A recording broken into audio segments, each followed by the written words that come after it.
Hey, what's going on, guys? Welcome again to the channel. So in this video, I want to talk about my take on the lazy portfolio.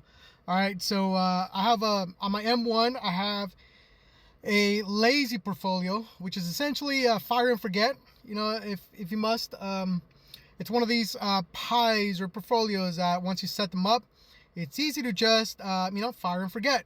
You know, you put in some funds, they automatically get invested, and it's meant for the long run. It's meant for the long run, right? Maybe this is some multi-generational wealth building type of tools. All right, this isn't like your 1 year, 2 year, 10 year. This is something you hold forever, right? So without further ado, let's get to it. So I found this really cool article online. It's easy to, if you just Google lazy portfolios or something along the lines of that. But this one says lazy portfolios are specific portfolio suggestions designed to perform well in most market conditions. Most contain a small number of low-cost funds that are easy to rebalance, right? So, and that's essentially what I do. I do my low-cost funds, using the Vanguard. I think Vanguard. I have an account on Vanguard, so it's the first account I ever opened when I started investing. And it's I love it. The platform, the website, maybe even the app. It might benefit from somewhat of a more modern take, but they're not looking to gamify your experience, kind of like how Robinhood does. Whenever you buy or sell something on Robinhood, you get confetti, and it feels gamish. Vanguard's not like that. Vanguard's more old school. They've been around for a long time, very reliable. They're all about not so much the user experience, but they're more about the reliability. So moving forward, they say these are lazy in that the investor can maintain the same asset allocation for an extended period of time, as they generally contain 30 to 40% bonds suitable for most pre-retirement investors. So this is where I kind of have a problem, right? With the whole 30 to 40% bonds. We'll get to it. So if you keep reading, it says the term has been popularized by Paul B. Farrell, who writes Market Watch columns about very simple portfolios. Instead of going through the step of deciding on your own asset allocation, you accept the suggestion that, say, 2/3 stocks to 1/3 bonds, and half domestic and international is good enough. One size fits all allocation, right? And that's where I have another problem, right? So why do I have a problem? So in my experience, if I'm being honest, this works pre-dot-com bubble, if that makes sense. So pre-internet, right? Pre like 2000, right? Anytime before that, this would have been perfect. All right, there wasn't many technology companies, or they were up and coming, right? The internet wasn't widely available. And for the most part, even if you were a small up and coming tech company, or maybe even another established non-tech company, but yet technology use was in the future of your company, it just, that's when it would have made sense, because we didn't have that access, right? We didn't have that technology. So it was okay to add bonds to feel safe, right? So another thing too is that some of these technology, or some of these companies, especially tech companies,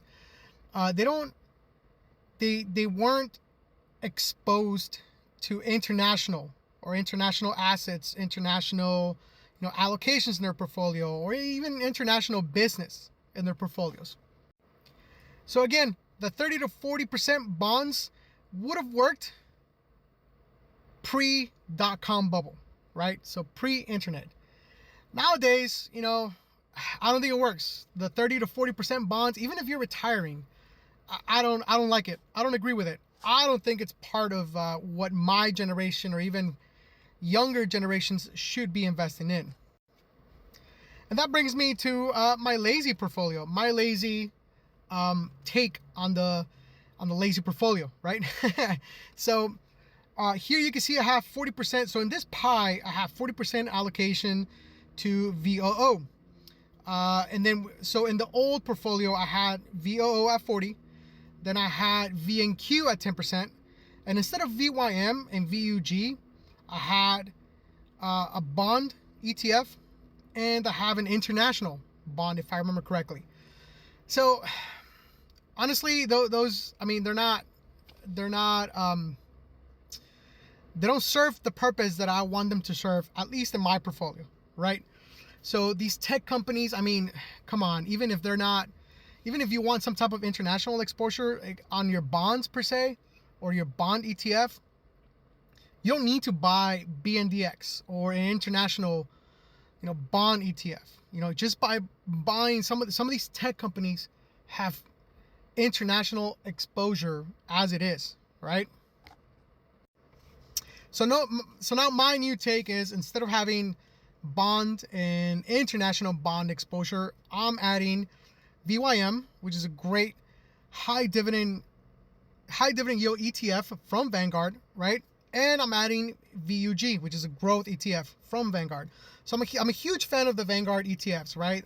They're well balanced, and I think they serve an amazing purpose to not to achieve the FIRE lifestyle, because these are not high dividend paying ETFs, but they're very safe, very reliable, right? So this is like a safety net, right? So I think my generation and even the younger ones, we can't benefit from having bonds in our portfolio if we're trying to be safe, because they don't pay a lot of dividends. You barely see any growth. I mean, if I remember correctly, seeing Vanguard's BND and BNDX, I mean, they've returned something like 2, maybe 1% over the last 10 years. That's trash. That's poop. So we're not going to do that anymore, right? So I got rid of them and I added VYM and VUG. So this is my new intake now on my lazy portfolio, right? So we need to bring down VOO from 60% of this allocation on this fund or this pie down to 40%.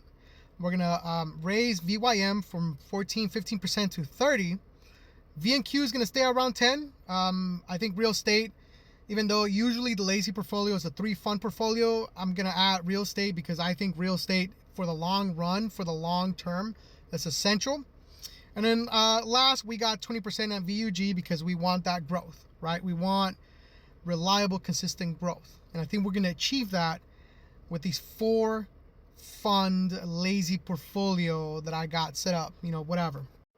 So overall, counting, what I had with BND and BNDX, and then even with the new allocations in this specific pie, you can see the drop when I sold off of BND and BNDX. And then when I started adding VYM and VUG, you can see the steady escalation after that, right? So in this specific pie, we have a net cash flow of $4,751.49, and we've market gained $429.64. If you add dividends, which is $266.18, we have a total market gain of $429.64, putting us at a return of 14.96, which is amazing. But remember, this is the lazy portfolio. It's not meant to be a high-paying dividend. This is meant to be reliable, long-term, consistent dividends. All right, this is not super high dividends, right? These are very low, reliable, low cost as well. So we're gonna treat it as is. Remember, this is for the long term. So there you have it, guys. That's my take in the lazy portfolio. Again, this isn't professional advice. This isn't financial advice. All right, I'm not a professional. I'm just a guy that has a passion for dividend investing and reliable investing, right? And I just want to share my knowledge with the world. Just a random guy here on social media spreading this love. So if you have any comments, questions, concerns, complaints, whatever, hit me up on a DM, comment, share, save, you name it. So until then, take care.